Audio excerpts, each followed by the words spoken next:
drafting in the last 5 years, whatever progress we have made in recycling sector. We are very much enthusiastic and very much welcoming all the policies, and all the departments of Government of India is trying to definitely making this sector very much powerful, and going forward, I'm sure they will add value to the nation building. Thank you so much everyone to be here. I will ask Saurabh to take forward the session. Thank you.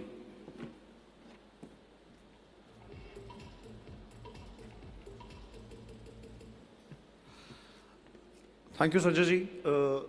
It has indeed been last 2 days good learning and very high energy days. So, thanks for those welcome remarks. Now, I would like to invite Shri Amit Verma ji to give the opening remarks for the workshop. Sir, please.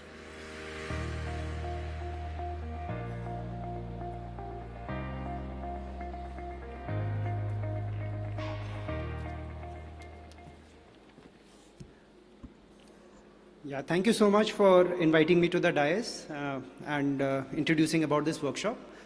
First of all, I'd like to extend my heartfelt warm wishes to the dignitaries on the dais, especially Gangwar sir, Additional Secretary MOFCC, and also to MRAI for co-hosting this workshop with NITI Aayog. I also extend my heartfelt thanks to all the state governments who have kindly sent their representatives to participate in this workshop on this very important topic of circular economy, especially focused on end-of-life vehicles and end-of-life tires. I also would welcome and thank all the industry partners, especially the OEMs and the recyclers who are present here as part of this workshop. Before we discuss further about the agenda, I just wanted to share the thoughts from, the conceptual part of why this workshop is being held and what is the role of NITI Aayog and the states in this. As much of you would know, NITI stands for National Institute for Transforming India. It is the government's official think tank. And one of the primary functions we offer is of cooperative federalism and competitive federalism. In competitive federalism, NITI Aayog comes out with multiple indices and rankings and reports in which we rank either districts or states on certain parameters to induce a bit of competitiveness between the states to do better. In cooperative federalism task, we come out with workshops like this, what we are having today. The idea is to pick up best practices from various states, to have conferences which are a melting pot of ideas in which state government representatives, industry bodies, and the recycling industry like this we are having today can discuss and come out with solutions to the policy problems of the country. Under the state support mission, NITI Aayog has supported many states to form state institutions for transforming the particular states, just on the lines of NITI Aayog, which is a new age organization from the erstwhile planning commissions which we had earlier. So in that gist, this workshop is being held in the field of circular economy, and that's why we are meeting today. So thank you again to everyone for participating here. I'm sure people who have been involved in this circular economy sector are well aware of the role which NITI Aayog has played in the field of circular economy. We have worked quite hard since 2021-22 when we came out with reports on 10 different sectors related to circular economy. They were focused on multiple things like solar, industrial waste, agriculture waste, gypsum waste, hazardous waste, e-waste, ELVs, the end-of-life vehicles, end-of-life tires, scrap metal, and lithium-ion batteries. Multiple reports and action points were produced as a part of those efforts in 21-22, and various ministries were allocated tasks as far as in the form of action points with certain timelines to achieve the circularity in various work streams. Of late, last year, our respected CEO did offer us an opportunity again to work in this area. And the idea this time was not to produce a bare policy document, but to interact continuously with both the industries, the OEMs, the recyclers, as well as the state governments and the stakeholder ministries, so that we can come out with policy solutions related to the critical issues, including taxation, policy levers which will revolutionize this, the financial mechanisms with which we can make this industry viable, and so on.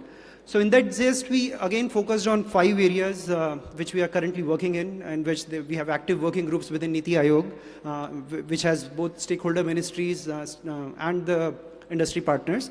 And they are the e-waste management, the end-of-life vehicles, the end-of-life tires, scrap metals, and lithium-ion batteries. For these, we are having 2 consultative workshops today, followed by this inaugural session. We'll have the first discussion which will happen on end-of-life vehicles, followed by a post-lunch session on end-of-life tires. Both of them are very important, considering the number of vehicles which are increasing, the environmental issues which are there with running of old vehicles, the safety issues which come with running of old vehicles, and the concern which is there at the topmost level in terms of reflecting a good infrastructure with a modern fleet as well. So with that idea, these working groups have been formed, and we're working on that. I would also like to thank MOEFCC for taking a very important and leading role in establishing the recycling and the circular economy framework in India. The EPR's framework, which has come up in India, I think it's second to none in the world. It's a very unique and very innovative market-driven mechanism, which is going to revolutionize the recycling industry. The EPR portal is coming up. CPCB is the nodal, and I'm sure every new policy rollout comes up with its own initial birth pangs, but they will all, I'm sure, settle out in some time. And this is going to be a key movement for India in circular economy as far as various sectors are concerned, on which EPR framework has been introduced. Not only what has been introduced, there are many other thoughts in pipeline, which I'm sure our chief guest for the day would share with us today, with the audience. So to conclude, I would say that in today's workshop, I think the takeaways would be a thought churn with the industry, with the recyclers, with the state governments about the problems which they are facing, and how Government of India, including NITI Aayog, MOEFCC, and other stakeholder ministries, can help to solve those issues. There are issues which are sector-specific. We'll be dealing with 2 sectors today, as I've already discussed, about end-of-life vehicles as well as tires. But there could also be issues which are horizontal issues. There are issues related to GST. There are technological issues. There are issues related to import of raw material for various kind of raw material processing. So we are open to all kinds of ideas and discussions, and I hope that we are going to have very engaging discussions in the sessions to come. I again welcome everyone here, and I would like to again specially thank Gangwar sir for being present here to grace this workshop. Thank you.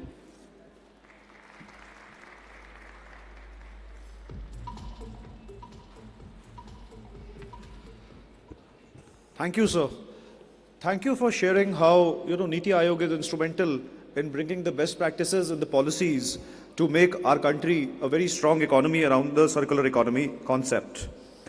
Special thanks to you, sir, for co-hosting this workshop with MRAI. Your participation and guidance is a big encouragement for all of us at MRAI as well as the industry. Now, I would like to call upon our chief guest to address the gathering. Please, Shri Naresh Pal Gangwarji.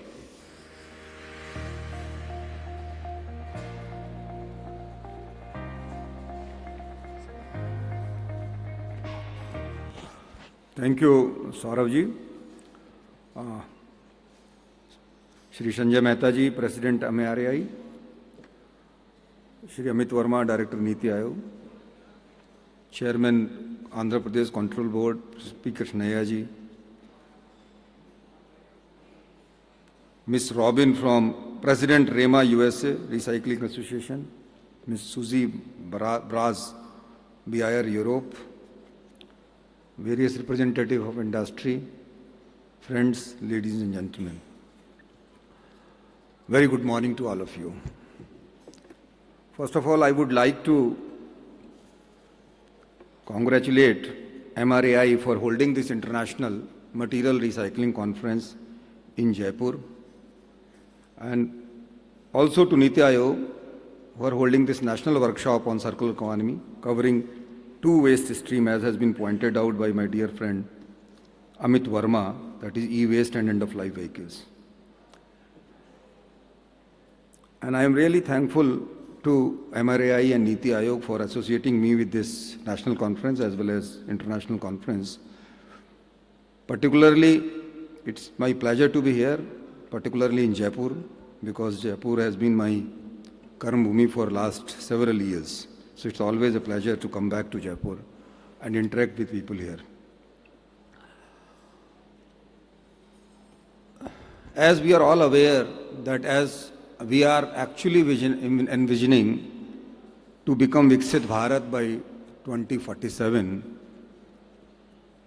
and that would require a manifold increase in our GDP and in turn increase in consumptions. And that would lead to a huge pressure on our material resources. So if we continue to work in the traditional approach of use and throw model, then the pressure on the resources is going to be huge, which will lead to further degradation and pressure on environmental issues. And at the same time, it will lead to large amount of waste being generated, which will further have a huge pressure on environment. So, Honorable Prime Minister envisioned and given the mantra of circular economy to the nation, and on several occasions he have given call for adoption and change from linear economy approaches to circular economy approaches. As has been pointed out by my esteemed colleague, then since last 2021, the focus of Government of India, including NITI, have been on how we can bring in circularity in very critical products and where very important and critical resources are being put to use. And initially, I think in 2021, NITI started working on this, and they started focusing on 10 waste streams, which I think my esteemed colleague talked about. And then they came out with several reports through the working groups they had set up, which basically gives a roadmap for the country if we really want to switch over from linear economy approaches to circular economy approaches. Even before that, Ministry was trying to bring in a concept of extended producer responsibility in various waste streams, including plastic and then electronic and electrical waste, even in the battery waste and several other waste streams. And then Ministry in parallel has started working on how do we strengthen this extended producer responsibility framework in the waste streams which were identified, and also came up with a unique and concept of a market-based approach for implementing extended producer responsibility framework in the several waste streams.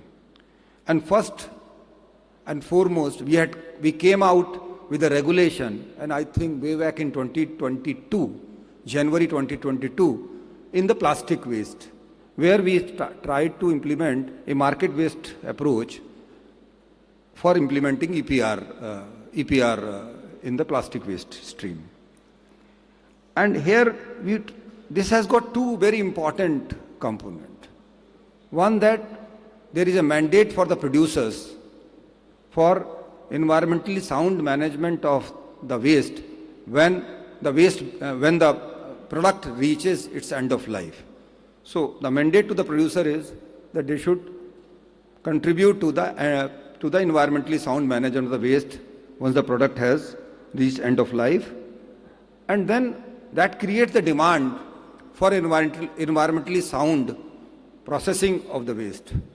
And that is where recycling industry comes in play. And that is a very important stakeholder in entire approach of circular economy. And then when it creates demand, then it is expected from the recycling industry to match and ramp up its capacities for meeting that demand. And how it actually incentivizes recycling industry to ramp up its capacity, that it also creates an additional source of revenue for recycling industry in terms of allocation of EPR certificate for whatever amount of waste they recycle, and they get additional revenue from the sale of those recycled certificate, which will be bought by the producers who are mandated to fulfill their EPR obligation. And that is how there is a huge incentive created for the recycling industry in terms of this additional source of revenue. So earlier, recycling industry was getting revenue out of sale of the product which they were producing, but they start getting additional source of revenue. So that becomes a sort of production-linked incentive scheme for recycling industry, and that is what has led to streamlining of the plastic waste management sector. So several new plastic waste management units have started coming up in the country, and I am very happy to say that on the CPCB portal, now there is around 3,000 plastic waste recyclers who are working across the length of this country and recycling plastic waste in over a period of the last several years, and around more than 100 lakh tons of plastic have been recycled in the last 2 to 3 years. So this story we continued with, then we introduced a similar approach for e-waste management, similar kind of mandate. Here we try to, we are trying to encourage the recovery of material. So the targets to the producers are given in terms of, material which is produced out of recycling. And that is how we are trying to concentrate on the recovery of material from e-waste. And we are all aware that how much value can be extracted if the e-waste material are properly recycled with efficiency, and how it can solve the problem of critical minerals and other important metals which are already in shortage here, and how it can reduce the pressure on virgin materials extraction, etc. Then we went for when we went for the tire waste. Earlier there was no EPR regime in the tire. Then we introduced similar concept for the tire waste, which is also running, I think, for last 2 years. And then for used oil, and then several other are in pipeline. And then non-ferrous metal, we issued draft notification, which is under finalization. And there are several more which are under consideration. For solid waste also, we are bringing in EPR regime for paper and glass cullets, etc. All these rules have been rolled out, and we have plan of covering all those 11 waste stream which NITI started working on. So now with this all regulatory regime in place, there is a huge demand for recycling, and it is, as the mandate on producer is increasing, the demand for recycling is increasing.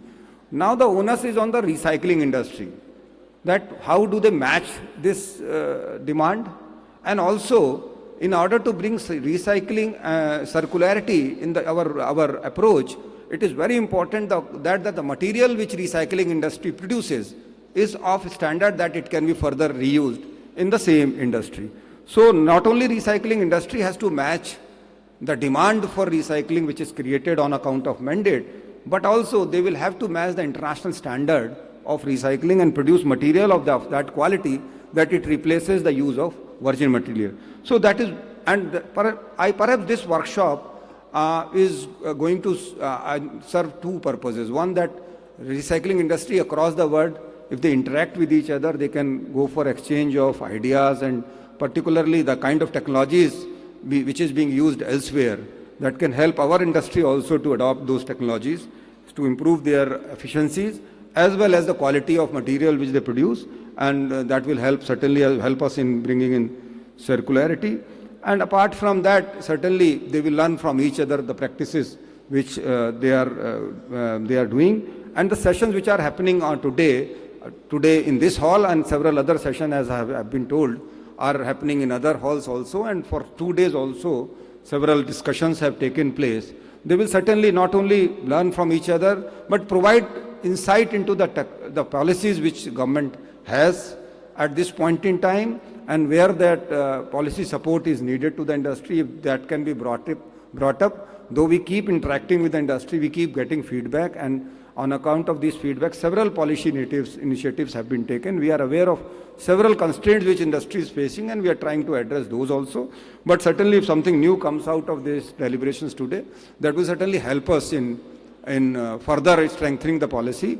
And as far as resolve and support of the government is concerned, government is fully committed to bring in the circular economy approaches and support the recycling industry to grow and match the demand, and also not only demand of the producers on account of their mandate for the recycling, but also demand of the time which is required to actually to help us grow at a pace which will take us to the vision of developed Viksit Bharat by 2047. And at the end of, I would like to wish all the participants a very best of luck for the sessions which are going to held today, not only in this hall, but in other halls. And also I will expect that whatever outcomes you brought out, NITI will certainly document the outcome of today's session. But MRAI in the other sessions where it is happening in parallel, they will also document and bring about very clearly in the reports that what is that which is required to be done by the state governments, and what is that which is required to be done by the central government, and what is that which is industry is required to do to match this challenge of time. So at the end, again, I will conclude by saying that, and by thanking MRAI and NITI for inviting me, making me part of it, and thank you very much.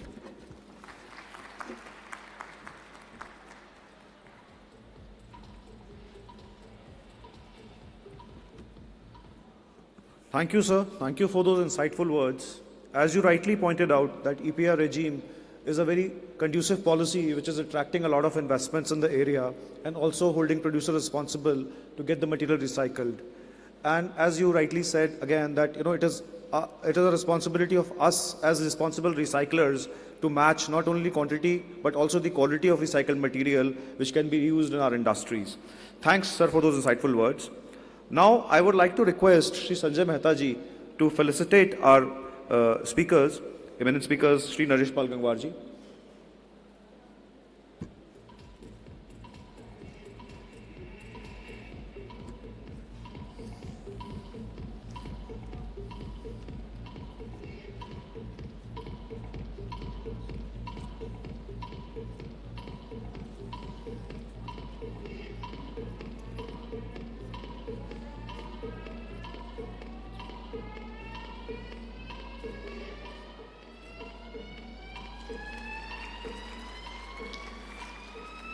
Can we also, I'll request, let's finish this.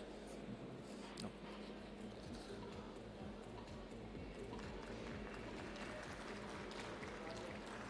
I'll request Mr. Sanjay Mehta ji to also facilitate Shri Amit Verma ji.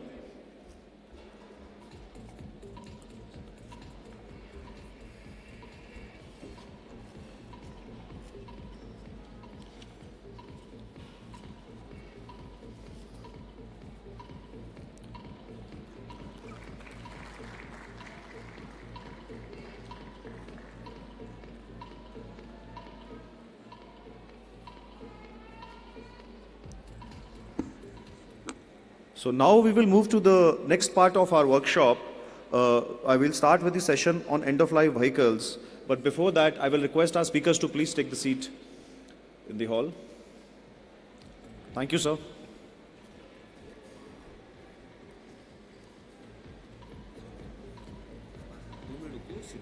हाँ मैं opening video बात मैं play करूँगा आज हम नीचे